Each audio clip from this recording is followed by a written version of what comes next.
Bonjour à tous et bienvenue à ce nouveau Good Morning Market. Nous sommes le jeudi 28 novembre 2019 et lors de la séance de mercredi, encore une fois, les indices américains ont clôturé sur des records. Donc la série s'est poursuivie avant Thanksgiving. Aujourd'hui, les marchés américains sont fermés et Donald Trump en a profité pour signer ce projet de loi visant à soutenir les manifestants à Hong Kong. Alors Pékin annonce qu'elle devrait prendre des mesures afin de répliquer, donc on s'attend à des représailles et malheureusement cela aboutit à une dégradation des relations sino-américaines et c'est bien ce qui pèse aujourd'hui sur les indices européens depuis la clôture.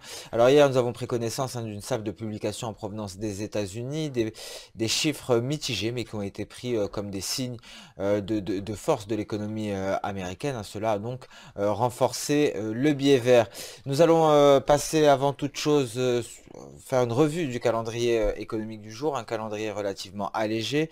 À partir de 14 heures, nous prendrons connaissance de l'IPC en Allemagne, en mensuel et en annuel également. Par la suite, à 14h30, nous prendrons connaissance du compte courant au Canada. Donc nous attendons à quelque peu de volatilité sur l'USD CAD en vue de cette publication.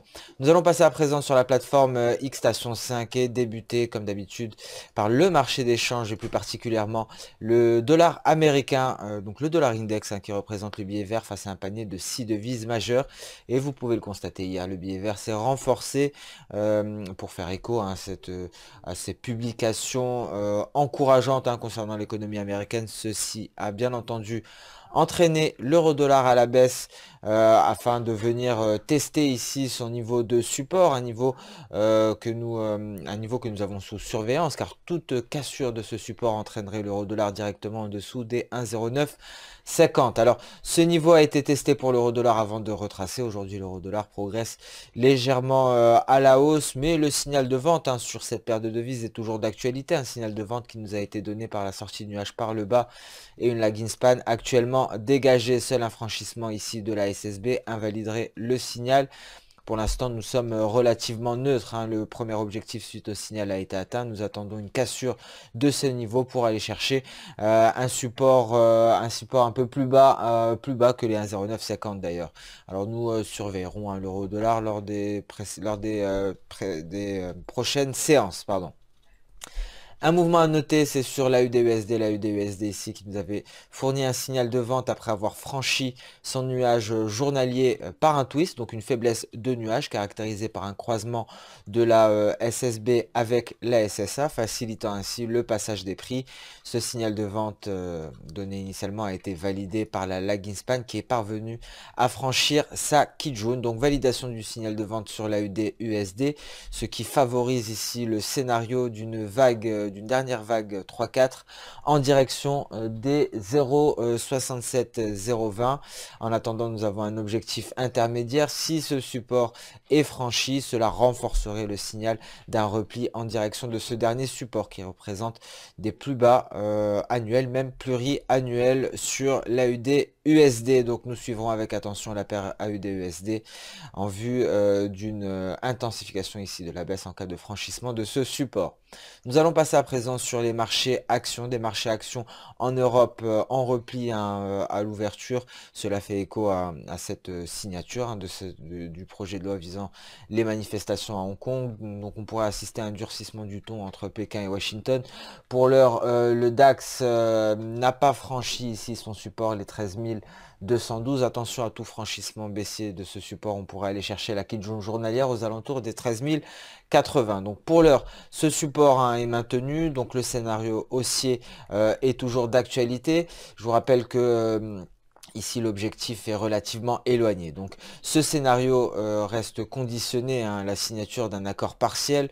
Malheureusement, ce projet de loi qui sera adopté actuellement suite à la signature de Donald Trump risque de rendre un peu plus difficile la conclusion de la signature d'un accord. Je vous rappelle que le 15 décembre, les États-Unis sont censés relever de 15% les droits de douane sur 160 milliards de dollars de produits chinois.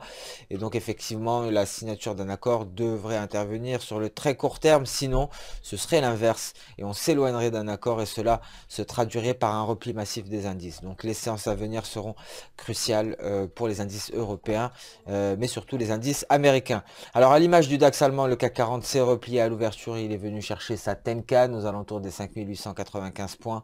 Nous restons tout de même largement au-dessus des 5880. Seul un franchissement des 5880 nous donnerait un premier signal d'alerte, et un franchissement de cette zone ici nous alerterait d'un probablement retournement baissier avec la Kijun en renfort aux alentours des 5800 points. Donc pour l'heure, nous sommes toujours loin du scénario baissier sur les indices. Les indices sont toujours perchés aux alentours de leur plus haut. Est-ce qu'on va assister à un retour de la version au risque, ce sera, c'est ce que nous attendons de constater avant d'invalider le scénario haussier sur les indices boursiers. Les indices boursiers toujours aux alentours de leur sommet annuel, et les indices américains également qui devraient se replier dès vendredi suite à la signature de cette loi pour soutenir les manifestations à Hong Kong.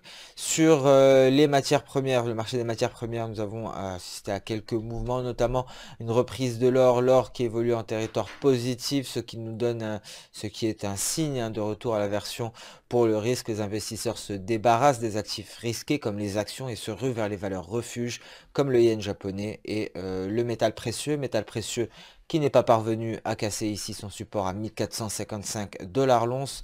Seule une cassure de ce support nous alerterait d'un repli plus prononcé à la baisse en direction des 1417 $ l'once.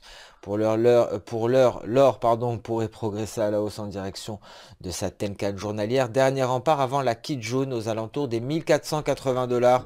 Et si les 1480 $ sont franchis par la suite, éventuellement à une montée de la version au risque, cela renforcerait un nouveau scénario haussier en direction de plus haut, au-dessus des 1500 $. On en est bien loin pour le moment, c'est une petite reprise de l'or qui est loin d'être confirmée.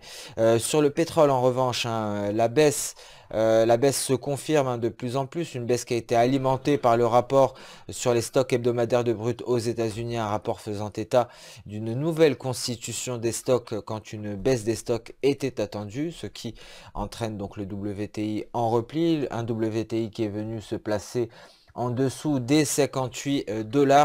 Malheureusement, ce repli pourrait se poursuivre, notamment la semaine prochaine suite à la réunion des pays membres de l'OPEP. Les marchés attendent l'annonce d'une nouvelle réduction de la production en vue de soutenir les cours du pétrole.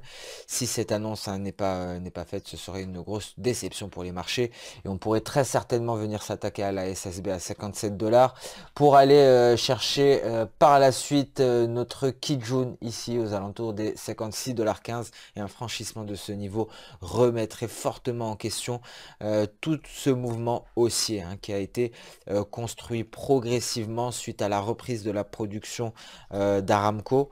Ici, c'est toute cette baisse traduit la reprise de la capacité de production de Saudi Aramco suite à l'attaque de ces installations. Je vous rappelle que cette attaque avait causé un énorme gap haussier qui a été comblé petit à petit au fur et à mesure que Saudi Aramco retrouvait ses capacités de production, et malheureusement cette tendance haussière dans l'ensemble de ce canal se construisait avec difficulté progressivement, et cette tendance haussière est remise en question. Nous avions un objectif ici au niveau du point 4 en vue d'une vague impulsive 3-4 pour aller chercher les 59,15 $. À présent, ce scénario est remis en question suite au rapport de la veille, et la réunion de l'OPEP sera décisive pour les pétroles. Alors le café reste toujours aux alentours ici de ce sommet. Nous attendons un franchissement des 119,60 $ avant d'aller chercher les 126 $. L'USD-BRL continue de se renforcer suite à la dépréciation du réal brésilien. C'est ce qui freine quelque peu cette construction haussière. Pour l'heure, l'objectif 4 a été atteint, mais nous pourrions aller bien plus haut. Cela dépendra pour le moment de l'USD-BRL en corrélation négative avec le café Arabica, étant donné que le Brésil est un des plus grands producteurs. Ce Good Morning Market touche à sa fin. Je vous remercie d'avoir suivi avec attention. Je vous donne rendez-vous dès demain pour un nouveau point marché. En attendant, je vous souhaite une excellente journée, une bonne séance de trading. N'hésitez pas à liker, commenter ou même partager cette vidéo.